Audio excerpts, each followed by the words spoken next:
Breaking tonight, just 6 days before America votes, another bombshell drops on Hillary Clinton's campaign. This one involving serious details of the FBI's investigation into the Clinton Foundation and talk of a possible indictment. News that Mrs. Clinton's supporters fear could alter the course of this election or her presidency, should she win on November 8th. Welcome to the Kelly File, everyone. I'm Megyn Kelly. While Hillary Clinton's server scandal has dominated the headlines, Fox News now has confirmation tonight from two sources familiar with the FBI probe that a separate investigation, this one into the Clinton Foundation, not the email scandal, but the Clinton Foundation, including allegations of pay to play, has now taken a, quote, very high priority at the FBI. What's more, this investigation appears to be far more expansive than previously reported. Sources also telling Fox News' own Bret Baier that these two investigations will continue no matter the outcome of the election next week, and Bret reporting that these agents are likely to continue to try to push to get an indictment. That's the language he is using. In moments, we'll be joined by former New York City Mayor and Trump surrogate Rudy Giuliani, as well as New York City Council Speaker and Hillary Clinton supporter Melissa Mark Viverito. But we begin tonight with our chief intelligence correspondent, Catherine Herridge, reporting from Washington, who has been saying for months now that there is a separate FBI investigation into the Clinton Foundation, which others were loath to report and which was denied to you repeatedly, but you had it. And sure enough, tonight, we're hearing some stunning details about it, Catherine. Well, thank you, Megyn. There is new evidence tonight that the FBI's investigation of the Clinton Foundation is not dead, with two sources close to the FBI telling Fox's Bret Baier late today that new records from WikiLeaks and other emails are strengthening their case. The sources who would not speak on the record said evidence of pay-to-play will lead to more witness interviews. FBI agents are quietly working the Clinton Foundation case. Washington, D.C. and New York City. And multiple sources say the Justice Department has been tapping the brakes by blocking access to a grand jury. As part of its ongoing investigation, Fox News was first to report in January that the FBI email probe had expanded to look at whether the intersection of Clinton Foundation work and State Department business under Secretary Clinton may have violated public corruption laws. While State Department emails and WikiLeaks now show evidence of coordination, in January, Hillary Clinton tried to dismiss the reporting as rumor. Is that story true? Absolutely not. It's an unsourced, irresponsible, claim that has no basis, and it is something that really is without merit and should not have any influence whatsoever in this nominating process. Three sources tell Fox News tonight that computers belonging to Clinton's personal attorney, Cheryl Mills, there on the left, and aide Heather Samuelson were not destroyed as part of an immunity deal with the Justice Department. Both lawyers are key to the case because they decided which Clinton emails were government work, deleting the rest. Those computers, we're told, are in evidence and still available to Foundation investigators.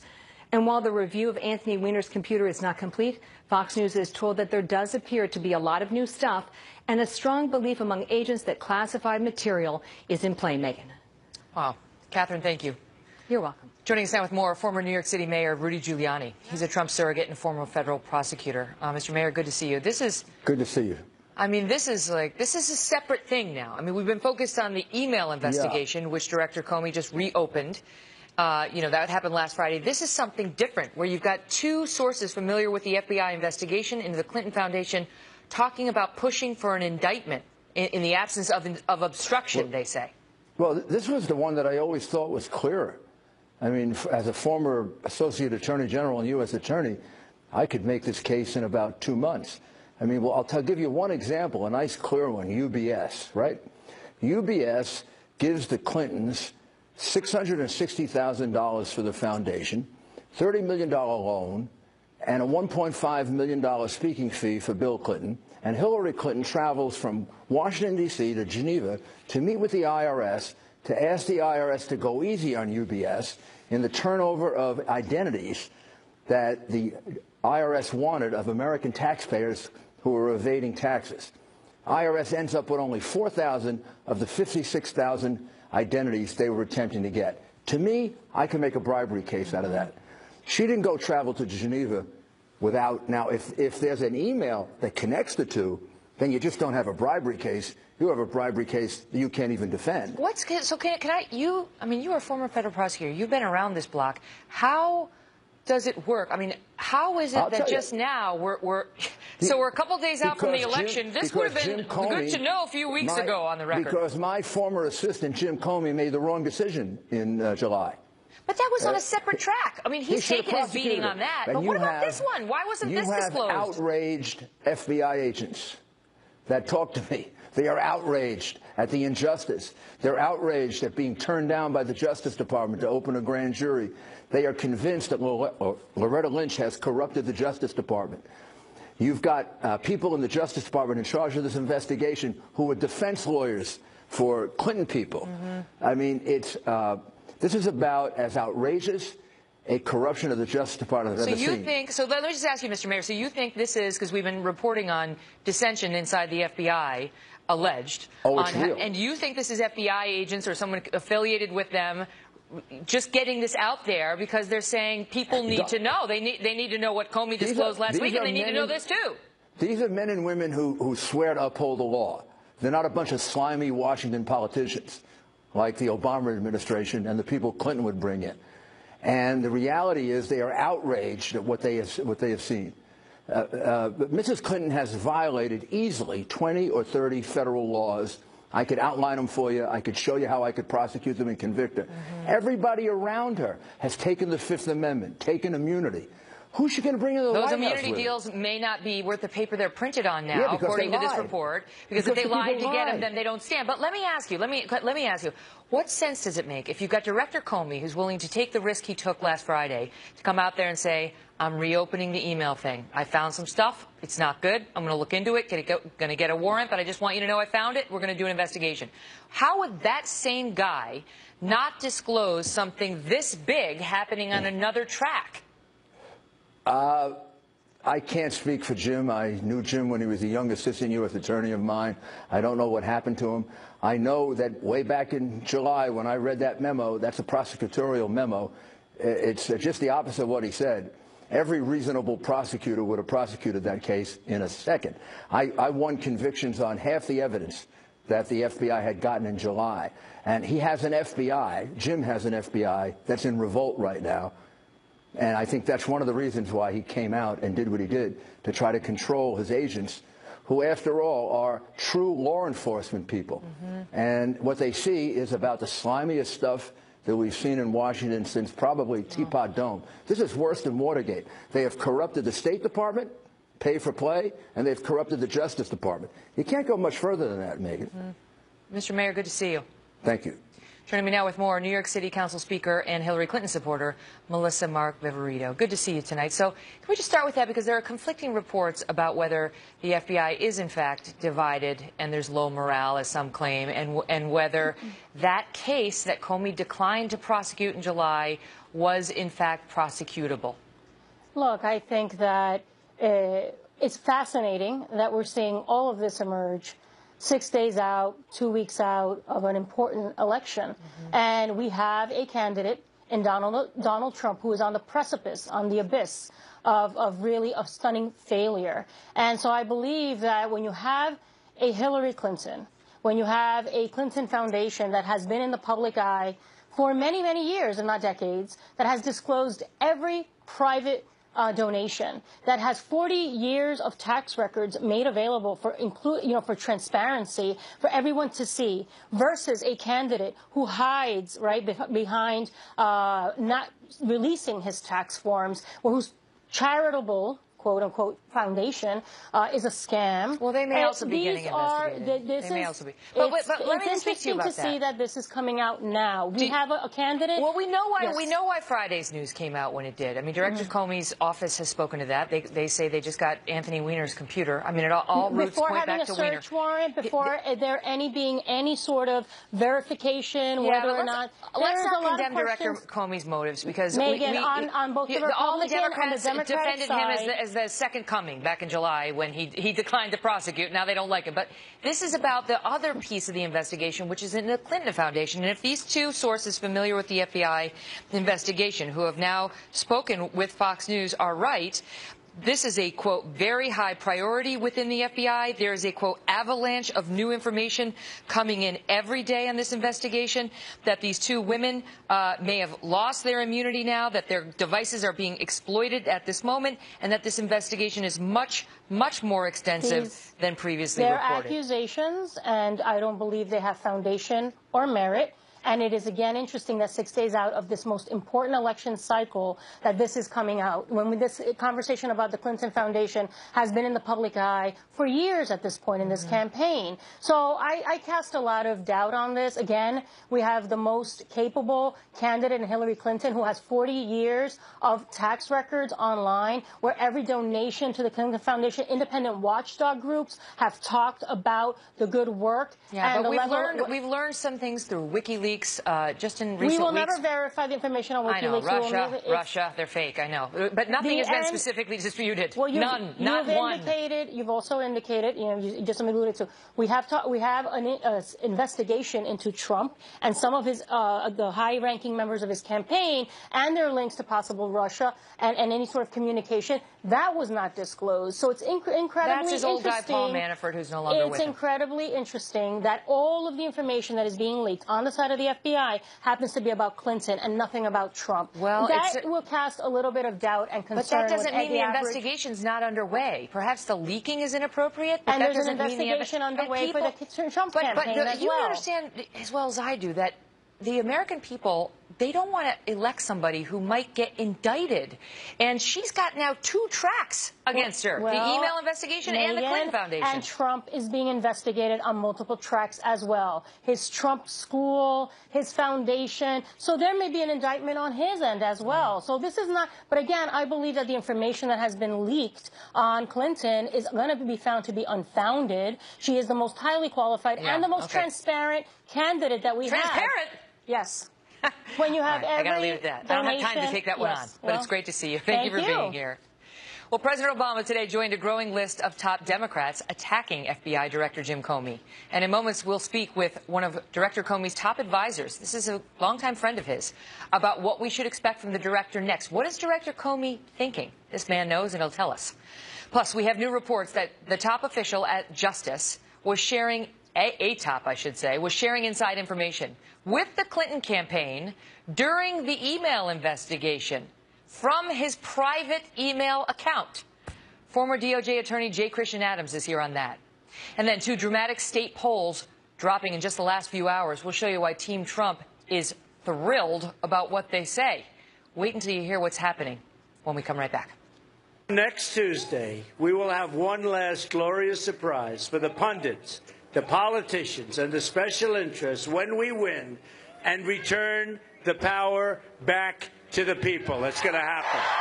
It's going to happen. The Kelly File. Democrats now slamming FBI Director James Comey is growing yet again, and they are not holding back.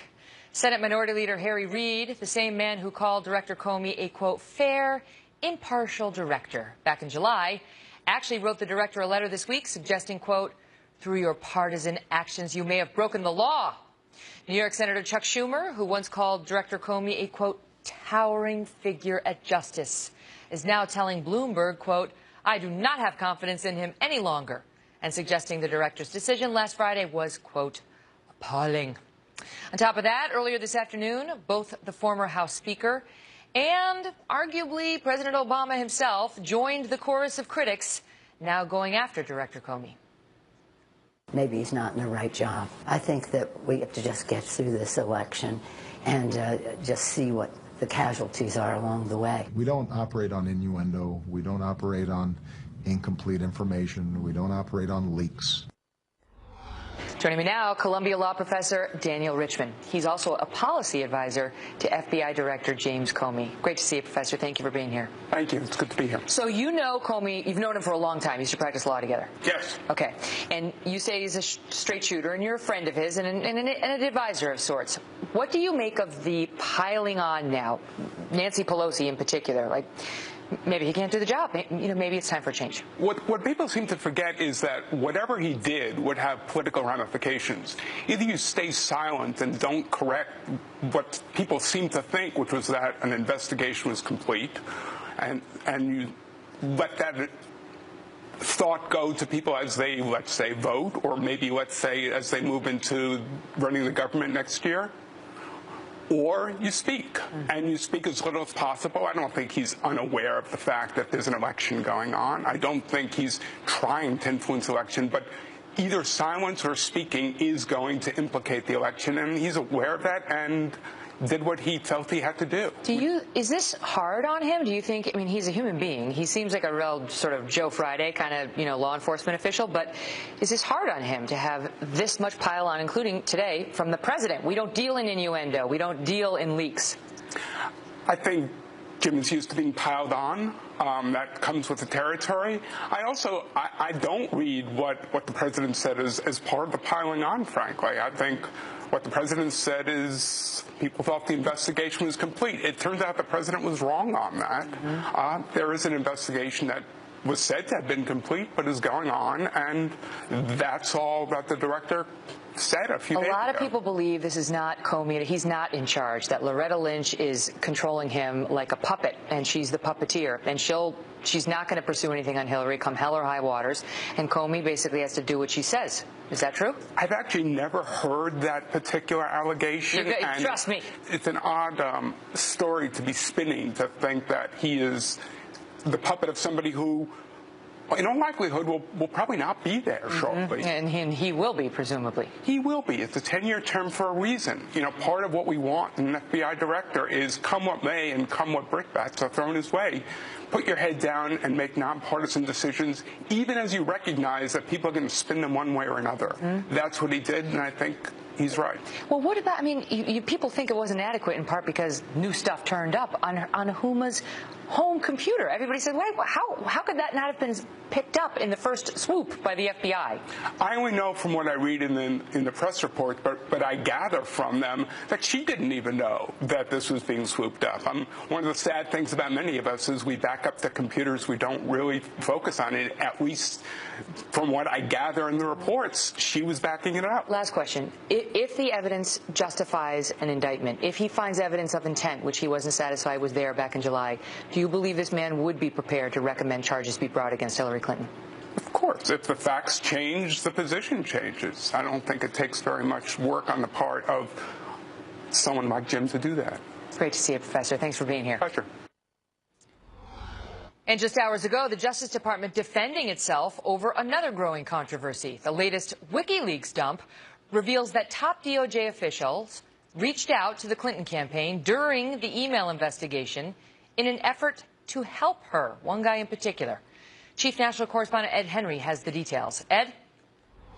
Megyn, this new email is raising conflict of interest questions tonight because it shows Peter Kadzik gave Hillary Clinton's campaign chairman at least a little heads up about some of the details of Clinton's email probe. Kadzik is a college buddy of John Podesta and represented him during the Monica Lewinsky drama. Now Kadzik is a top official at the Justice Department. He runs congressional affairs and wrote in 2015 that the Clinton camp should be on the lookout for, quote, an oversight hearing today where the head of our civil division at Justice will testify, likely to get questions on State Department email. Another filing in the FOIA case went in last night or will go in this AM. That indicates it will be a while, 2016, before the State Department posts the emails. Podesta shared this with other campaign officials along with a note, additional chances for mischief, presumably by Republicans. The Justice Department is downplaying all of this since Kadzik's email focused on a public hearing on the Hill and a public filing. And to be fair to Podesta, there have been some Republicans suggesting Kadzik really is not running the show in terms of the Abedin probe, though that did not stop Donald Trump today from declaring it proves his point about draining the swamp. One of the top Department of Justice officials involved in the email investigation, Assistant Attorney General Peter Kadzik, is a close associate of John Podesta. These are the people that want to run our country, folks. However, Kadzyk is only involved in the Huma Abedin probe because he was updating lawmakers as the head of congressional affairs. He is by no means calling the shots on the actual investigation. Although if his contact with Podesta was so harmless in 2015, why didn't he put it on his Justice Department email, which would have become a public record? He instead communicated by Gmail, and now WikiLeaks made it public anyway. Megan? Ed, thank you. Joining me now, J. Christian Adams, a former DOJ attorney who received the department's award for outstanding service. Great to see you, Chris. So so he took a little trip outside of his lane because he has nothing to do with the division that was investigating her, but really wanted them to know what was happening in the investigation. Do I have it right? Yeah, he's basically the congressional message boy. And instead, what he was doing was tipping off the campaign that a pleading was about to be filed. A pleading, Megan, that's confidential information. When a Justice Department lawyer tells a third party that we're about to file a pleading, they're breaking the rules. That's unethical. If I did that when I was back at the voting section, alert the Trump campaign we're about to do something, I would have lost my job. But they say the hearing is public information, the briefing dates are public information, so how bad was this? Well, the briefing dates weren't public. What they fail to realize is in the email, he doesn't even think the pleading was necessarily filed yet. That's important. He said this is maybe filed in the morning. So he was tipping off Podesta that an important document was going to be filed that basically gave the Hillary campaign the script on what state was going to do with all of these emails. So it was, the advantage to Hillary in knowing 12 hours before, what was there one? Oh, of course. 12 hours is an eternity in the Clinton response machine. If you look at the subsequent emails, Megan, they're going back and forth on how to spin this. They're immediately going to work, whereas the Republicans up on the Hill didn't even know what was coming. So it gives an advantage when you get 12 hours to deal with something this explosive. What's amazing is, and you can always tell how people feel when you see their response. So Justice was, of course, asked about this. Like, hey, why is this dude giving a heads up, this Kadzyk? Why is he giving a heads up about anything to the Clinton campaign? He doesn't work. He works for us. He doesn't work for Hillary Clinton or for her campaign. So what's he doing? And Justice said, well, he sent that email in his personal capacity, not in work hours. That's a quote. That's DOJ on the record today, Chris. And then went on to say, it is not department practice to provide any strategic guidance to any campaign. And then when asked whether his behavior was acceptable to Justice, they did not answer. They made a mistake. They should have said he's the Assistant Attorney General. He has the ability to waive privileges, to waive confidences. Instead, they made it worse for themselves by saying it was on his private Gmail. That violates federal records laws. Those are Justice Department emails on a Gmail account. So they doubled down and they made it worse with that excuse. You know what the thing about this is? Not only do we see these and have questions now about what was going on between these individuals, but how many times is this happening out there that weren't captured by WikiLeaks? These people emailed somebody other than Podesta, who's the one who got hacked, and so we don't know about it. Well, we do know actually about a second instance in the WikiLeaks dump today of another Clinton campaign worker getting this tip-off, and it was from the day before that there was going to be an important pleading filed in the email case in front of the federal court. So it's coming from two different directions, which doesn't surprise me because these guys are like Democrat operatives on the taxpayer dime. They work for the woman who would ultimately decide whether to bring charges. That's who those two were technically employed by. And their boss has to decide whether to bring charges, and they're tipping off the Clinton campaign as to key dates and strategic maneuvers in the case that did become public, but as you point out, do not appear to have been public at the time they were disclosed. J. Christian Adams, always a pleasure. Thanks, Megan. Well, breaking news tonight on two big poll swings in two critical states. Have you taken a look at the latest polls in Virginia and Colorado? Yes, Virginia. Steyer Walton Perino will tell us what this means with just 6 days to go. Next. Plus, new warnings tonight about possible trouble at polling places come Election Day. We'll show you what they're worried about. Don't go away. You have to vote. We have to get out there. We don't want to blow it, that I can tell you, because we have worked very hard, all of us, you, me, everybody, and it's very historic what's happening.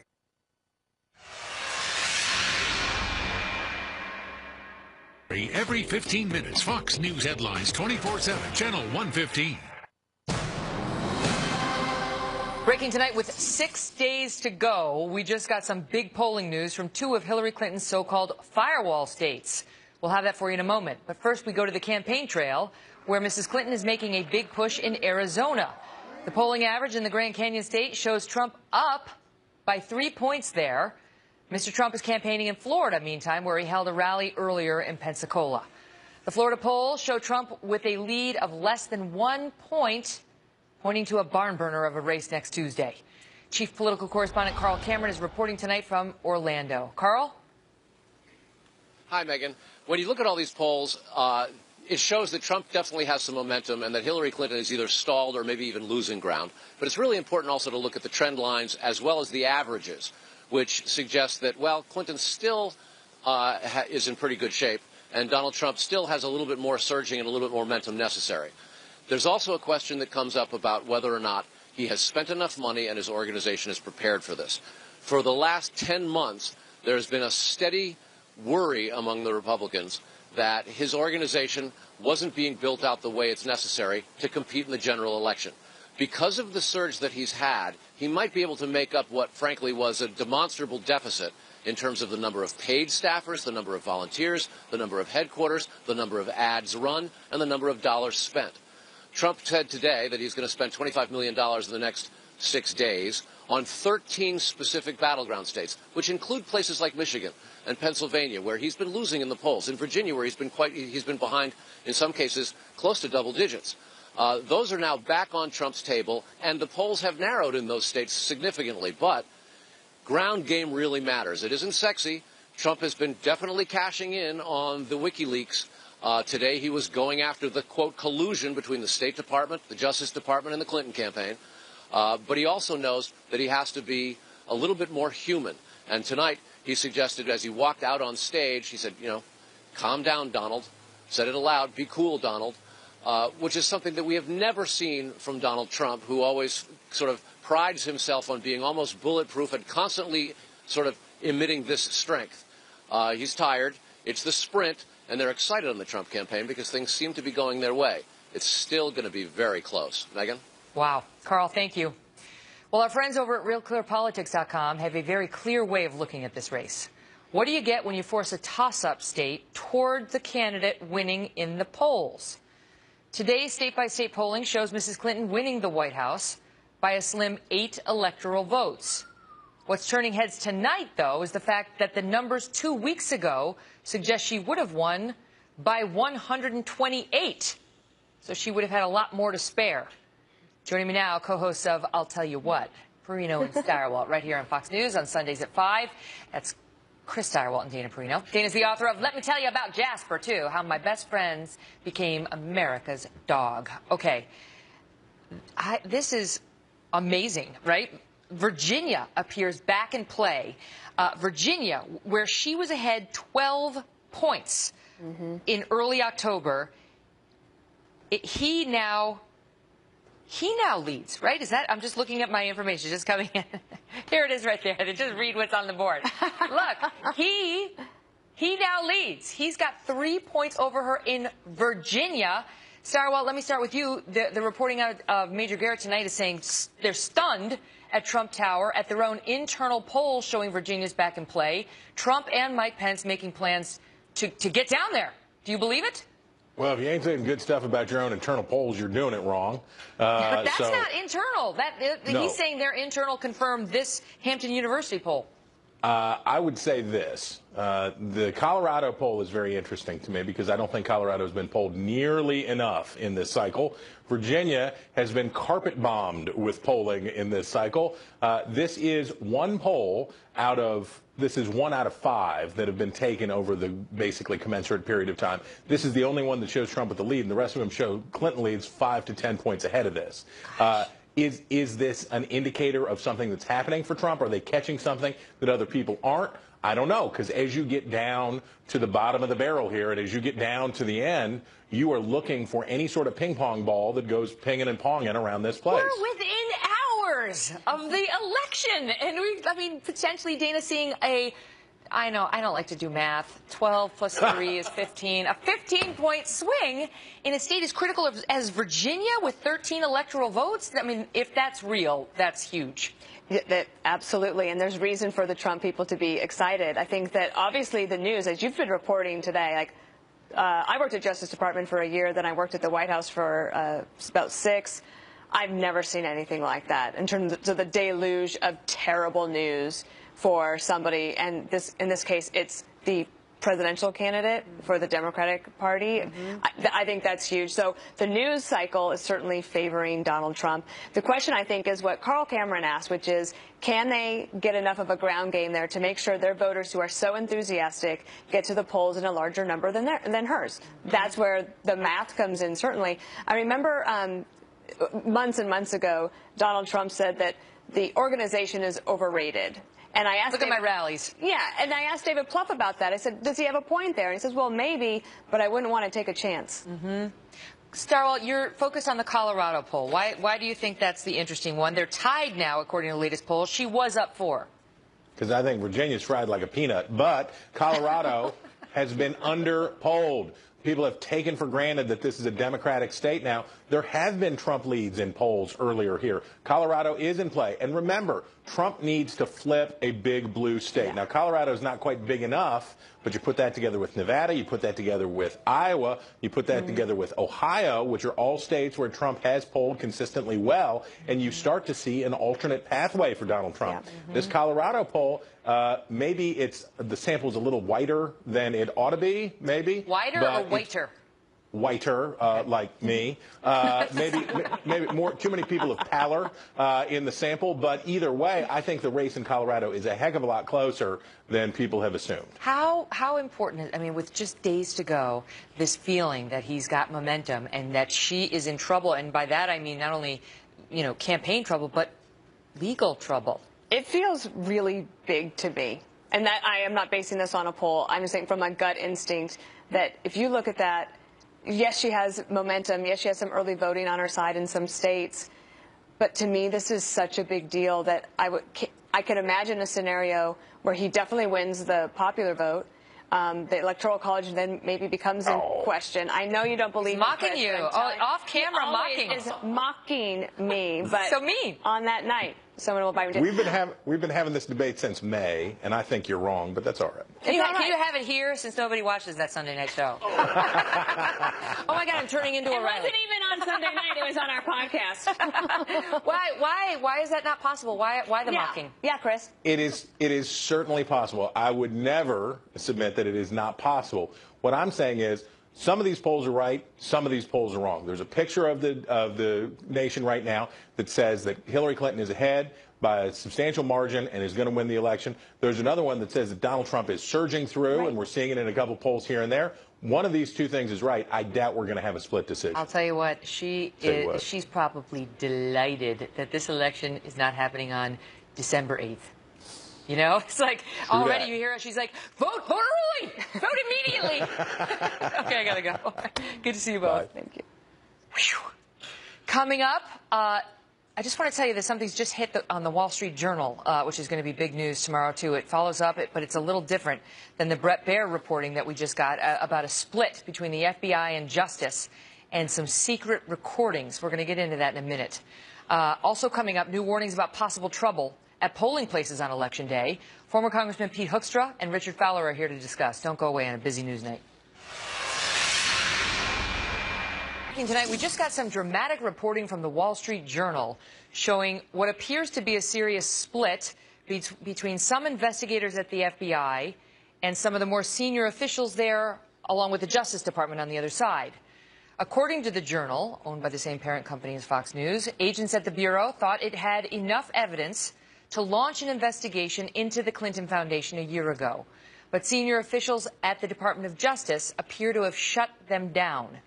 Joining me now is Pete Hoekstra, a former congressman and national security advisor to the Trump campaign, and Richard Fowler, Fox News contributor. Great to see you. Good to be here, Megan. So just bear with me, because this is just hitting. And the headline is, Secret Recordings Fueled FBI Feud in Clinton Probe. The reporting by Devlin Barrett and Christopher Matthews is that the FBI secretly recorded conversations of a suspect in a public corruption case. This person was talking about the alleged deals that the Clintons made. And the FBI investigator said this is worth checking out, that this goes well beyond what we saw in Clinton Cash by Peter Schweitzer. This is something worse or more. And we're pushing hard to look into this. Apparently, prosecutors at the DOJ said it's hearsay, it's weak, it doesn't warrant aggressive tactics like presenting the evidence to a grand jury, and the person secretly recorded was not inside the Clinton Foundation. And thus a disagreement unfolded between some FBI investigators, and according to this, Justice was on the other side of the disagreement, and some FBI senior officials were on the other side of the disagreement.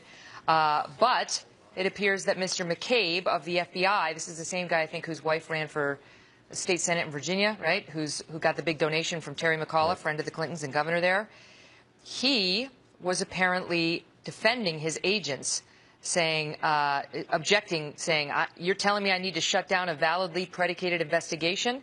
And Justice said, no, you don't need to. So that's something that perhaps rehabilitates Mr. McCabe in the eyes of some of his critics who thought he was too Team Clinton. I know it's confusing, but the bottom line for the viewers appears to be that some FBI agents really felt this thing was worth pursuing. And on top of the news we got tonight, Congressman, about some agents saying they believe there might be enough to indict, your reaction? This is not at all surprising, Megan. I mean, for the last number of months, and maybe now it goes back a year, and this may have been where this all started from, is that FBI agents, they are committed to doing the right thing. They see evidence or at least an indication that there might have been some wrongdoing. They start pursuing it, and then they start asking to have the tools, give us the opportunity to get warrants, subpoenas, and present evidence to a grand jury, and they are shut down.